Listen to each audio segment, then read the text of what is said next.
Yes, welcome to text book platform. This is Priyanka, your commerce educator. और जैसा कि आपको पता है कि बिहार ने एक और धमाका दे दिया है। बच्चे बहुत ज्यादा हड़बड़ा गए हैं, पैनिक हो गए हैं, टेंशन में आ गए हैं काफी ज्यादा। मैं देख रही हूँ कि क्या करे ना करे, समझ में नहीं आ रहा। मार्च में एग्जाम होगा, बीएस टेट भी है, पीजीटी क्या कहते हैं आपका, पीजीटी ट्री 3.0 भी है, तो क्या करें। तो मैं कॉमर्स के सिलेबस के बारे में डिस्कस करना चाहती हूँ आज आपसे कि सबसे पहला जो मेरे पास क्वेरी आ रहा है कि मैम पढ़ना क्या है, क्या क्या टॉपिक्स हमको पढ़ने होंगे। तो देखो, बिहार का कोई ऑफिशियल सिलेबस तो नहीं है कि पीजीटी के लिए आपको यही पढ़ना है, कुछ भी कहीं से भी आ सकता है। लेकिन स्पेशली जो फोकस किया जाता है वो 11th और 12th के एनसीईआरटी पर किया जाता है। तो जो हमारा कोर्स चला था बीपीएससी ट्री 2.0 का, तो मैंने वहां पर जो भी एग्जाम्स हुए हैं, लास्ट 2 एग्जाम्स, उसको देखकर मैंने कोर्स रेडी किया। और वो कोर्स मैं आज आपसे शेयर कर रही हूं कि क्या क्या टॉपिक्स हम लोग पेड क्लास में पढ़ाते हैं और क्या क्या आपको पढ़ना चाहिए। तो सबसे पहली बात, मैं अकाउंटिंग के बारे में यहां पर आपसे बात करूंगी। अकाउंटिंग में एक तो हमारा ओरिएंटेशन क्लास होता है, ठीक है, वो तो आप छोड़ दो। क्या क्या पढ़ना है आपको वो ध्यान दो। अकाउंटिंग का बेसिक कॉन्सेप्ट, मीनिंग, इसमें हमारा क्या आ जाएगा, इसमें हमारा अकाउंटिंग के प्रिंसिपल्स आ जाएंगे जो कि इंपॉर्टेंट है। अकाउंटिंग के टर्म्स, जो भी आपके टर्म जितने भी यूज होते हैं, debtors, bad debt, current assets, liabilities, okay.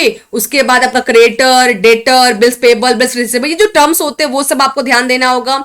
Ind AS और अकाउंटिंग स्टैंडर्ड क्या है, गोल्डन रूल जो है हमारा, जर्नल एंट्री कैसे होती है उसके बेस पर, GST, voucher and transactions, books of original entry, okay. उसके बाद special books, ledger accounts, bank reconciliation statement, trial balance, rectification of error. उसके बाद डेप्रिसिएशन के मेथड, उसके कुछ न्यूमेरिकल, एक आध दो न्यूमेरिकल भी वहां से आने के चांस होते हैं।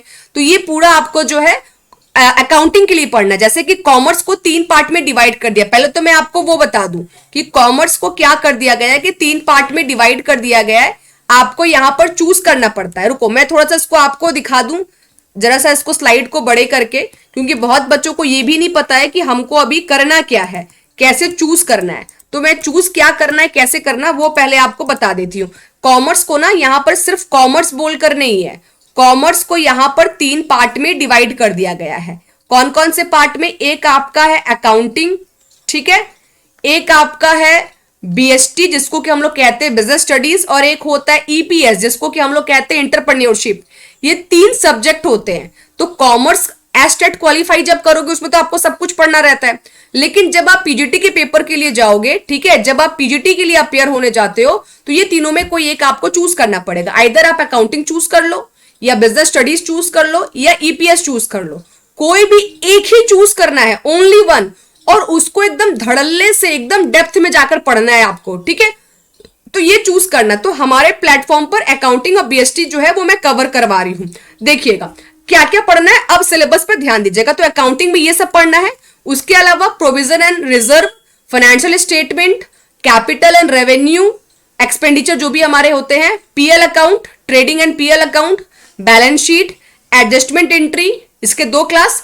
उसके बाद preparation of financial statement of sole proprietor, partnership deed, partnership के न्यूमेरिकल क्वेश्चंस आते हैं। तो पार्टनरशिप में जब एडमिशन होता है पार्टनर का तब क्या होता है, जब डिसोल्यूशन होता है पार्टनरशिप का तब क्या होता है, retirement and death of partnership. उसके बाद गुडविल का मीनिंग, वैल्यूएशन, गुडविल का कैलकुलेशन, जो 3 टाइप्स है उसके वो, profit and loss appropriation account, profit and distribution, okay. इसके अलावा अभी और है। उसके बाद एनपीओ का मतलब जो नॉन ट्रेडिंग कंपनी होती है वो कैसे अपना अकाउंट्स मेंटेन करती है। तो नॉन ट्रेडिंग कंपनी के बारे में आपको पढ़ना है। साथ में share, debenture, financial statement analysis, cash flow, fund flow, फिर रेशियो चैप्टर आपको पढ़ना है। नेगोशिएबल इंस्ट्रूमेंट, ये जो टॉपिक्स मैं दिखा रही हूं ना, जो नीचे एकदम रेड आए हैं, इससे आपका लास्ट एग्जाम में क्वेश्चंस आ गए थे और ये काफी इंपॉर्टेंट है। ये थोड़ा सा अकाउंटिंग से हटकर हो जाता है, लेकिन ये भी आपको अकाउंटिंग में हट के मतलब क्या कि नेगोशिएबल इंस्ट्रूमेंट जो है वो लॉ का एक चैप्टर है आपका, तो बस उसको भी ऐड कर दिया, वो भी आपको पढ़ना है। तो नेगोशिएबल इंस्ट्रूमेंट एक्ट हो गया, consignment account, venture account, ESS मतलब जो आपका अकाउंटिंग इंफॉर्मेशन है, ठीक है, डीबीएमएस डेटाबेस मैनेजमेंट सिस्टम, वो भी आपको पढ़ना है, यानी कि कंप्यूटर इन अकाउंटिंग भी आपको पढ़ना है। उसके बाद COGS, gross profit, net profit, operating profit, ये सबसे आपके क्या आते हैं कि आपके न्यूमेरिकल क्वेश्चंस आने के चांस होते हैं। पार्टनरशिप से आपका न्यूमेरिकल क्वेश्चन आने का चांस होता है।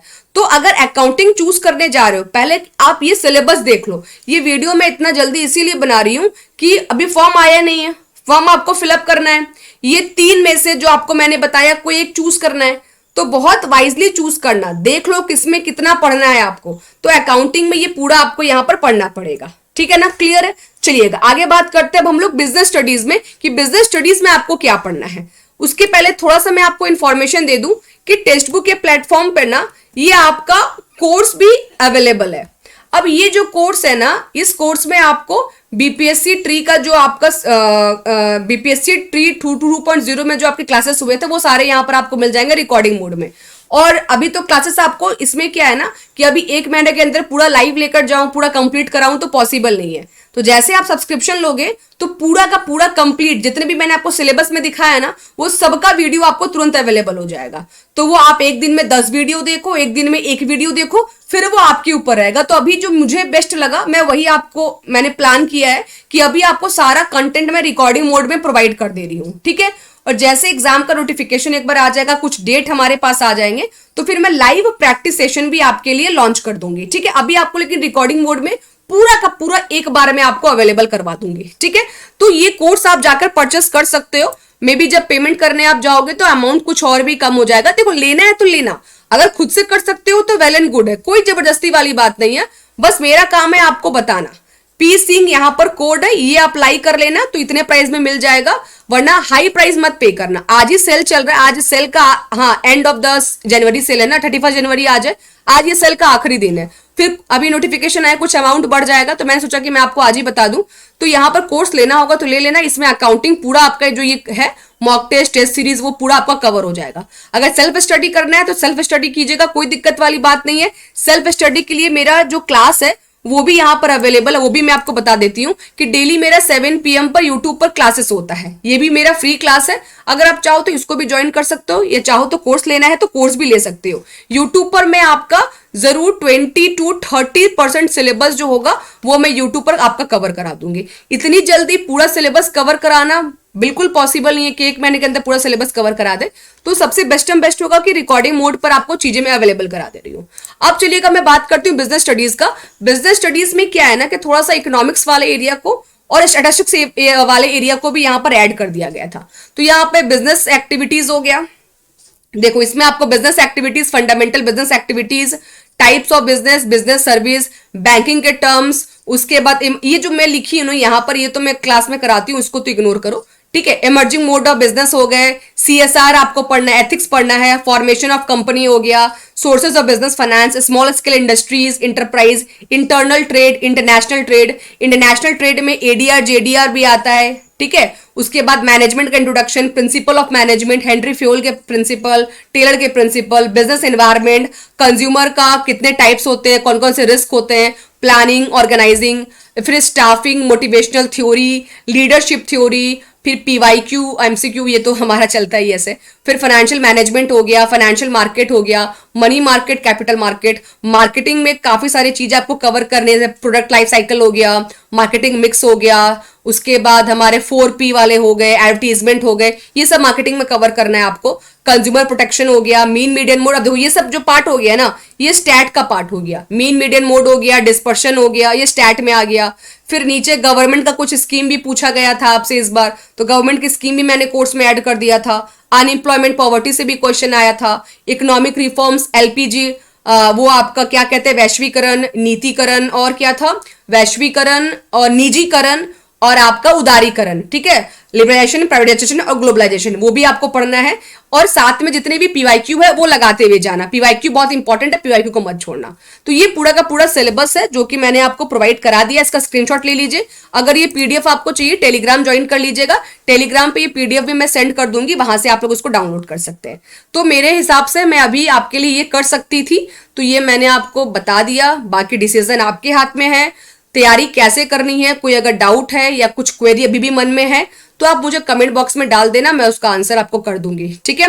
तो बिल्कुल पैनिक मत होइए, आराम से पढ़ाई कीजिए, सिलेबस मैंने आपको दे दिया है, स्पेसिफिकली एनसीईआरटी का 11th-12th के बुक पर बेस्ड आपके क्वेश्चंस आएंगे। ओके, चलिएगा, बाय बाय, टेक केयर, है ना, बाय बाय, टेक केयर। पसंद आया हो तो वीडियो को लाइक शेयर जरूर कर दीजिएगा। Okay, bye bye.